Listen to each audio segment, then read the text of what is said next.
Hours have gone by with nothing. I've typed the same stuff over and over, which is getting me nowhere.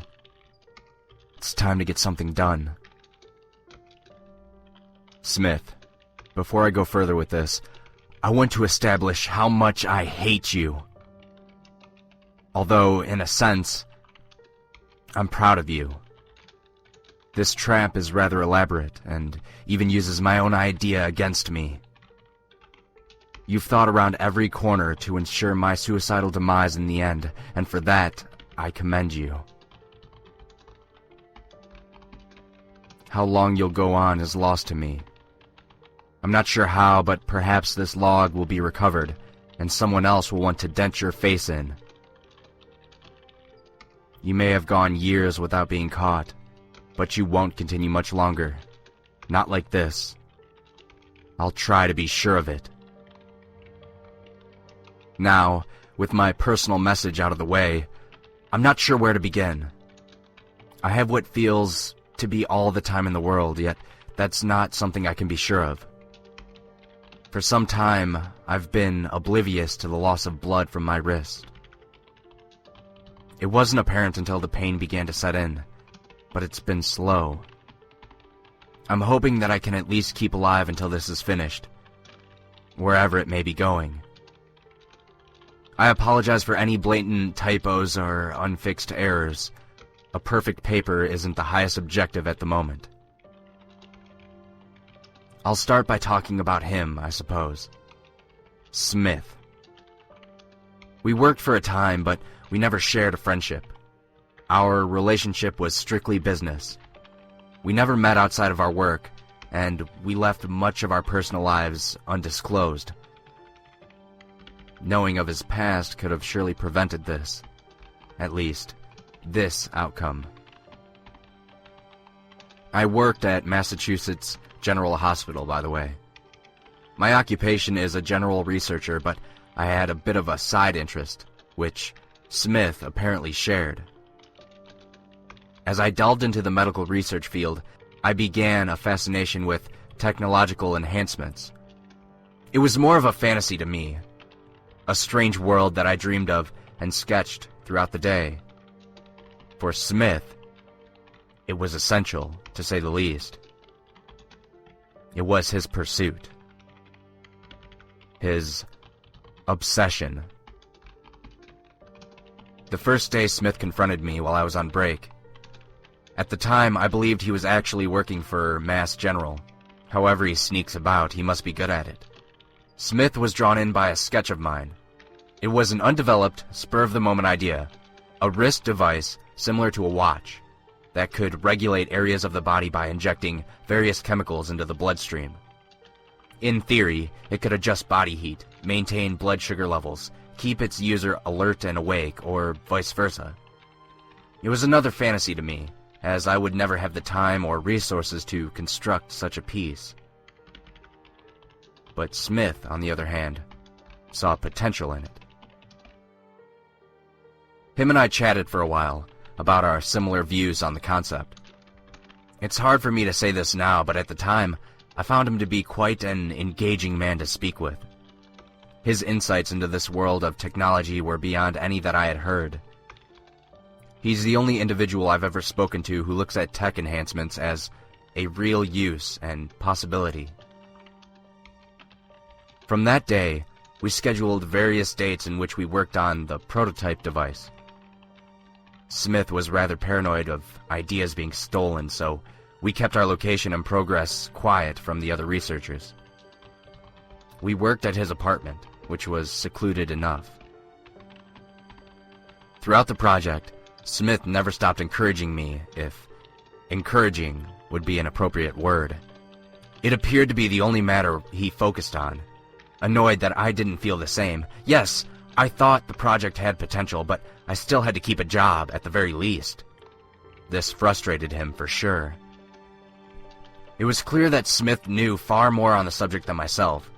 He constantly spoke about how he worked with tech for years. After only a week's worth of collaborating, I wanted out, but was unsure of how to go about telling him. After all, he grew angry if I even questioned him. abandoning him wouldn't be much more promising. Damn. The pain's worse now, for sure. Maybe the wound's worse than I thought.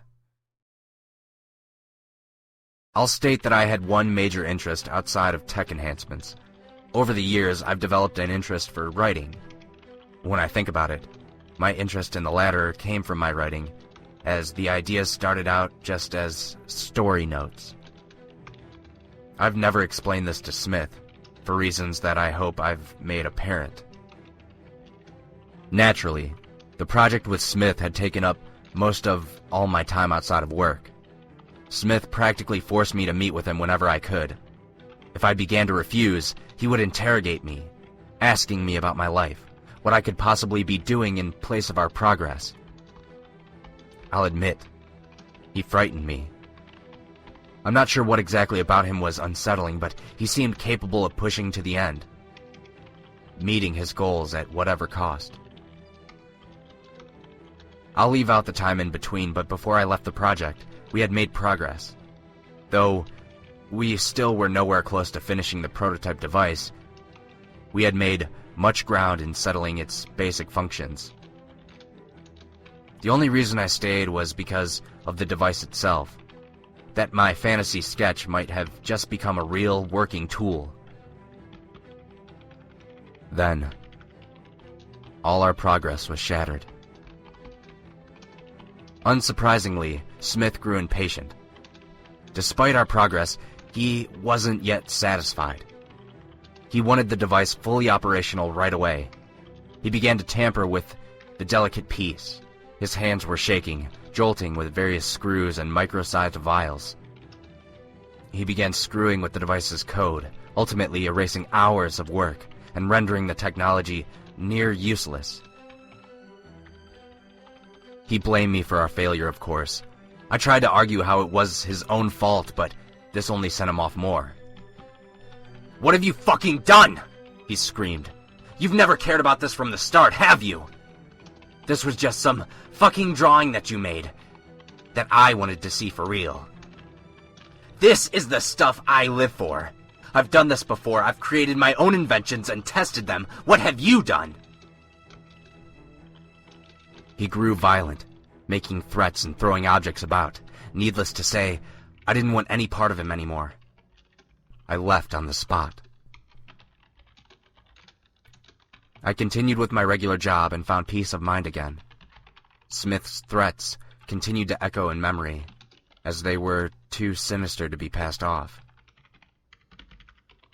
4 days after I abandoned the project, I was approached by 2 men. Where they came from, I didn't know, but they were investigators. They asked if I'd seen Smith, as they'd been tracking him for a long time. I told them a bit of what I knew, and what followed was a long, tedious interrogation. Eventually, when they knew they'd been told everything, they told me the truth about Smith. Smith Alexander wasn't lying when he said he'd done this before. Despite meeting me in the hospital and describing his job, he never worked there in his life. He's never worked in any hospital or any medical or scientific profession. He slid and faked his way about the system for years, with almost no one catching on. As unsettling as it is for an impersonator to be creeping his way about a medical facility, it was his reasons for being there that set me off. He was looking for live subjects, injured individuals for him to test his designs. He scanned businesses, schools, and public areas to find a wide array of experimental material. In short, he used people as human test subjects. What he did with his captives ranged from lethal to vomit-inducing. The investigators told me some reports as well as showed me some photos. He loved to tamper with the heart, resulting with some of his less brutal murders. However, his psychotic designs had no limits. Some of the photos showed a man with both his arms sawed off, with metal rods replacing the limbs. Another photo showed a woman with her back filleted open, syringes lining her spine, which had turned a sickly black color. He didn't discriminate when it came to his victims. I stopped looking at the photos when they started including children. I'm getting drowsy now. Damn. I should at least get to my own predicament before I end. Last night, I was working on a novel of mine, right inside my apartment. It was still unfinished, but I was closing in on its conclusion. Despite the confidence, a lack of rest got the better of me, and I drifted into a sleep right at my desk. I just realized that I may have been knocked out by the water I was drinking at my desk. It had an interesting taste to it, but my focus was devoted to writing. Smith must have slipped in there before and drugged the glass. I need to keep on subject. I awoke this morning right in my apartment at my desk. The computer screen blared in front of my eyes, which showed a blank page. My ears were greeted with 2 words. Start typing. A cold, narrow shaft bumped against my head. The voice was familiar, but given that I woke up seconds before, my mind was still dazed and unfocused. Start typing, damn it! The voice shouted, with the cold surface being pressed against me. The voice was Smith, and he was holding a pistol to my skull. Smith, I said, beginning to wake. What the hell are type, or your face will be smeared on the monitor? I listened, despite my confusion. Slew of letters appeared on the screen as I was only complying for my life. There, he said. This is what you wanted, correct? You wanted to write. I knew it was your hobby. I've seen your work like this numerous times. Now that you're out of the project, you have all the time in the world to write. Smith reached over my shoulder, towards my right arm. He pressed a small button on the watch, which was secured to my wrist. I hadn't noticed it until he reached for it. Don't stop typing now, he said. I'll explain your situation. That's it, by the way. Your design, I made it possible, all without your help. It's a prototype, as it only has one feature. It's connected to the keyboard that you're using now. More importantly, its needle is connected to your bloodstream. Fiddle with it, or stop typing for more than 10 seconds, then it will send a small dose of lethal poison into your system. Your heart, along with everything else, will die in less than a minute. All you have to do to prevent that is just keep typing. Keep typing to your heart's desire. You're fucking crazy, I screamed. I smashed at the keyboard with my fist. Now, don't get too aggressive. If that keyboard breaks, then so do you. Before you get any clever exploits in mind, I've wired the keyboard to the watch in specific ways. Tricks such as weighing down the keys or holding one letter down won't work. Don't bother with trying to get up either. I've removed all the phones from this room, and there's no inhabited room nearby in the building. Help is unreachable unless you run out of this room. If you wish to attempt a suicidal escape, by all means, go ahead. You won't get away with this, you sick fuck! Someone will come for me eventually, and I'll tell them everything. Perhaps they will, but will you go on that long? I guess that's up for you to find out. Now please, continue to write. I won't distract you any longer. Enjoy your session, David. And with that, the bastard walked out. If I had to guess, he still hasn't been caught. It was about 6 hours ago, if I've been keeping track of time right. He's right when he said there's no way out of this. I've been here continuously writing and deleting the same stuff, trying to think of a plan. He's left every crack sealed, as far as escaping goes. Despite his warning, I actually did try screaming for help earlier, and no one's shown since then. After hours of useless plans, I knew the best and only course of action would be to write my own final chronicle. I've explained a story, and the trap, and so I suppose the only part left is the warning. Damn it, my wrist is killing me. The pains moved up towards my shoulder. It's hard to lift my right finger, let alone my arm. Smith's rushed most of his prototypes, and this one was no exception. Even if I keep going, I'm sure I'll die from blood loss soon. Over the course of typing this, I found the best loophole available. The computer's locked on this text program, but I can still send out the document directly from it. I'm going to think of every address I can remember, even ones of those I don't know personally. My name is David Mallory. Smith Alexander is likely still out there, wherever he may be. He's probably skipped town right after trapping me here. He's very dangerous, to say the least. He uses random people as testing material in his terrible, rushed ideas. He's created devices to kill, like the one clasped to my wrist right now. I don't know what his end goal is, but he's had no problem murdering so far. End goal? That needs to be said. He must be stopped.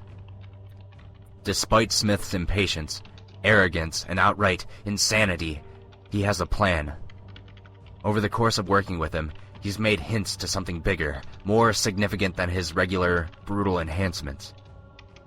He's talked about how he plans to bless society with a grand technology, a modification that would be to all for all. He even talked about how he would sneak it into circulation. Whether it's a virus, nano-sized tech, a fucked up drug, I don't know, but whatever twisted version it is, Smith's capable of it. He's been capable of all the violence he's committed so far, and he's a danger to anyone at this point. If he's got away with his crimes so far, what's to stop him now? That's it for me. I've gotten out all I can in this little time. Fuck you, Smith. The pain's moving towards my chest now, my heart.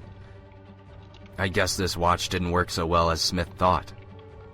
By the time I put in the addresses and send this out, I'll be close to keeling over. I'll just let the poison take me then. It should be less painful, I hope. Forget about me, my life. Remember Smith. Remember his atrocities that I've detailed. And that he's still out there. And he's still working.